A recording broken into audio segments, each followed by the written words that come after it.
نحمدہ ونصلی علی رسولہ الکریم اما بعد فاعوذ باللہ من الشیطان الرجیم بسم اللہ الرحمن الرحیم۔ برکت کسے کہتے ہیں؟ اللہ تعالیٰ کی عطا کردہ نعمت کو اس کی مرضی کے مطابق استعمال کرنے پر اللہ تعالیٰ دنیا میں جو انعام دیتے ہیں وہ برکت ہے۔ عام طور سے برکت کے معنی زیادتی کے آتے ہیں، لیکن ساتھ ہی ساتھ زیادہ ہونے کے، اگر کم بھی ہو کوئی نعمت لیکن اس میں برکت ہو، کم مال میں، کم وقت میں، کم صلاحیت میں، کم عمر میں، وہ کیا ہے کہ اللہ کی مرضی کے مطابق اس نعمت کو استعمال کرتے ہیں تو اللہ تعالیٰ اطمینان قلب کے ساتھ ساتھ اس میں اللہ مزید اپنی رضا کو شامل کر دیتے ہیں، جس سے انسان بہت کم وقت میں بہت کچھ حاصل کر لیتا ہے۔ آج ہر ایک کا مسئلہ یہ ہے کہ اتنا کماتے ہیں، گھر کا ہر فرد کماتا ہے لیکن مال میں برکت نہیں ہے، وقت میں صبح سے شام تک مصروف ہیں لیکن کام ہیں کہ ختم ہی نہیں ہوتے۔ کیا کریں، جوان اولادیں دنیا سے رخصت ہو رہی ہیں، کیا وجہ ہے؟ برکتیں کیوں ختم ہو گئی؟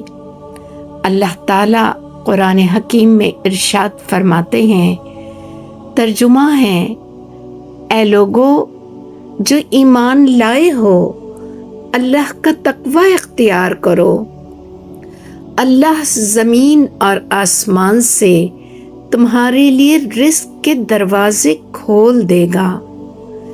یعنی ایمان کی لازمی شرط ہے کہ اللہ کا تقوی، اللہ کی محبت اور اللہ کے خوف کے ساتھ کہ کہیں وہ ناراض نہ ہو جائے میرے کسی عمل سے، اس طرح اپنی زندگی کو پورے شعور کے ساتھ گزاریں تو اللہ کا وعدہ ہے کہ اللہ زمین اور آسمان سے رزق کے دروازے کھول دے گا۔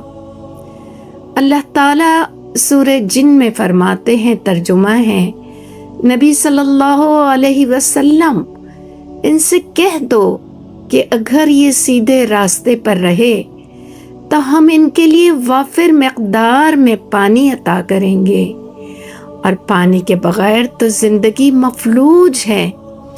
صراط مستقیم، سیدھی راہ لازمی ہے برکتیں حاصل کرنے کے لیے، ورنہ ہمارے وجود سے لے کر اور ہمارے صنعت اور ہمارے کارخانوں تک کے لیے پانی کی کمیابی ہر چیز سے انسان کو محروم اور معذور کر دیتی ہے۔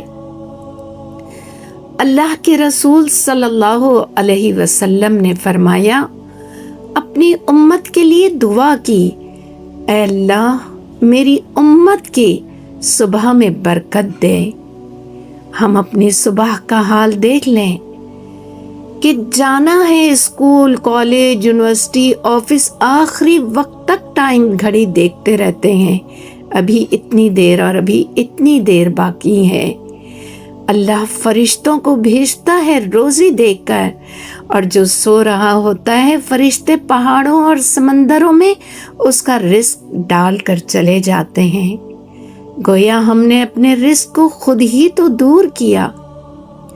صلۃ الرحمی تزید فی الامر، جو رحم کے معاملات کرتا ہے، جو رشتہ داروں کے ساتھ حسن سلوک کرتا ہے، اللہ تعالیٰ انہیں درازی عمر عطا کرتا ہے۔ کوئی گھر، کوئی خاندان ایسا نہیں سننے میں آتا کہ آپس میں کسی کی کوئی قطع تعلق ہی نہ ہو، کسی کی ناراضگی نہ ہو، اور جب معلوم کیا جائے تو بہت ساری بدگمانی کی بنیاد ہوتی ہیں یا بہت چھوٹی چھوٹی باتیں ہوتی ہیں جس پر ناراض ہو کر قطع تعلقی تک بات پہنچ جاتی ہے۔ پھر جنازے نہیں اٹھیں گے تو اور کیا ہوگا؟ اللہ قرآن حکیم میں ارشاد فرماتے ہیں، ترجمہ ہے، اللہ سود کا مٹ مار دیتا ہے اور صدقات اور خیرات میں برکت عطا کرتا ہے۔ سود کے نظام میں ہم جکڑے ہوئے ہیں، لیکن جہاں اختیار ہے وہاں تو اپنے آپ کو سود سے بچائیں، اور جو استعمال بھی کر رہے ہیں اس میں بھی انتہائی کراہیت کے ساتھ اسے استعمال کریں، اور صدقات و خیرات کو اللہ فروتنی عطا کرتا ہے، تو اپنے صدقات اور خیرات کرتے رہیں تاکہ اللہ رزق میں برکت عطا کرے۔ آپ صلی اللہ علیہ وسلم نے فرمایا، جب کھانا کھاؤ تو بسم اللہ پڑھ لیا کرو۔ ہم تو ہر وقت جلدی میں ہوتے ہیں اور جلدی جلدی کھانا کھایا اور بھول جاتے ہیں کہ بسم اللہ پڑھنی تھی۔ اگر شروع میں نہیں پڑھ سکے تو درمیان میں جب یاد آئے بسم اللہ الاول والآخر۔ کھانے کے درمیان میں برکت ہوتی ہے، لیکن آپ صلی اللہ علیہ وسلم نے فرمایا، اپنے سامنے سے کھاؤ، کنارے سے کھاؤ اور وہاں تک پہنچو۔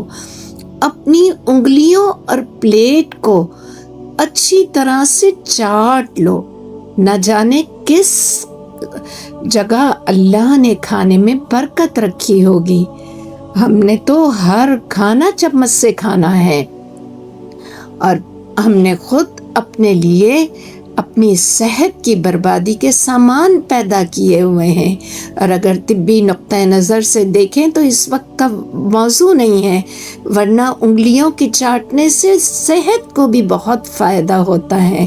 اپنی پلیٹ کو اچھی طرح سے صاف کر لیں، اور اپنے جو گر جائے کھانے میں کوئی دانہ کوئی نوالا، اس کو اٹھا کے کھا لے کہ اس میں برکت ہوتی ہے۔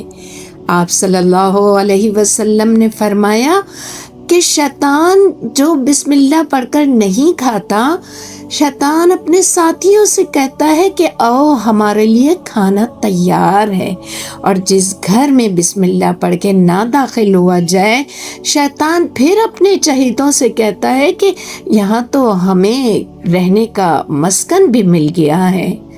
تو گویا ہم نے تو خود اپنی برکتوں کو اپنے شعور کے ساتھ دور کر دیا ہے۔ سورہ بقرہ کی تلاوت کیا کرو۔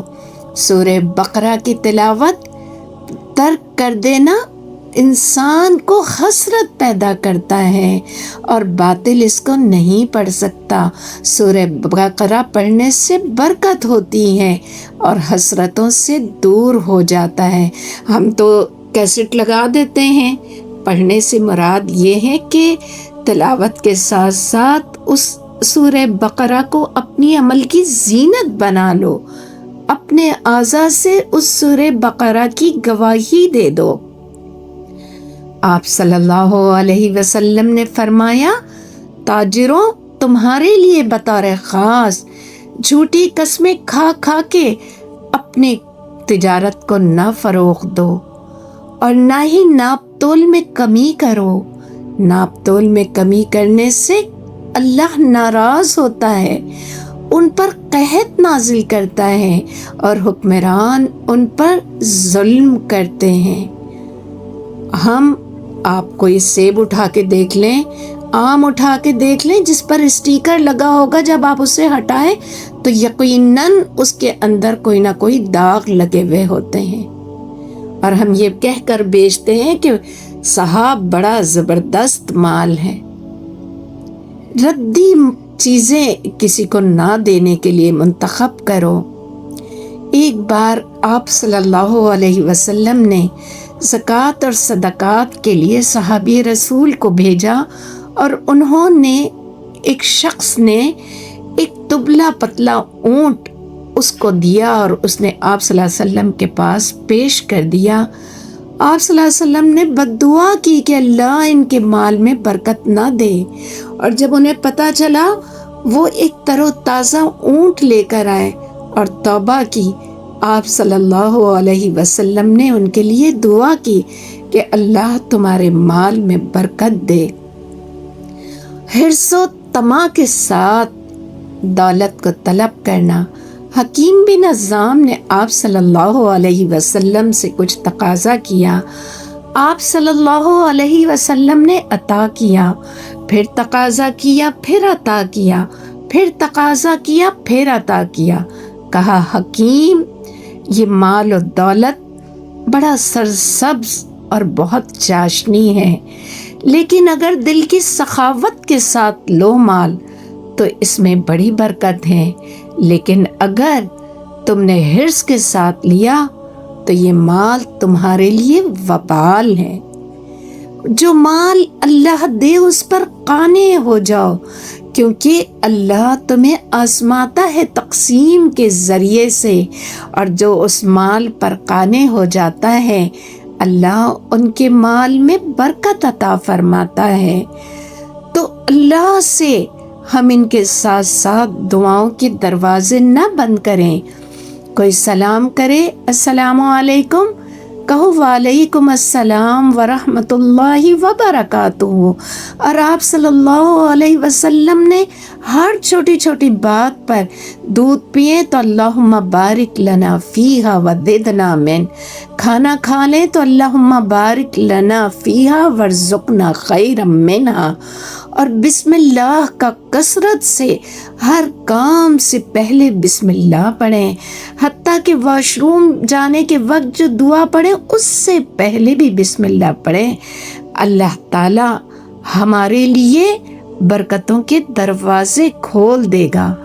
ہم خود اپنے لیے سبب پیدا کرتے ہیں کہ برکتوں کے دروازے بند ہو جائیں، کیونکہ آپ صلی اللہ علیہ وسلم نے ہمیں ہر عمل کر کے بتا دیا کہ یہ وہ عمل ہیں کہ جن سے اللہ کی ناراضگی ختم ہوتی ہے، اللہ کی خوشنودی حاصل ہوتی ہے، اور جب اللہ خوش ہو جائے تو اللہ ہمارے لیے صرف مال ہی نہیں، ہماری صحت میں، ہمارے وقت میں، ہماری صلاحیت اور ہمارے علم میں برکت عطا فرماتا ہے۔ اللہ تعالی ہمیں برکتوں کو سمیٹنے والا بنا دے، آمین۔ وآخر دعوانا ان الحمد للہ رب العالمین۔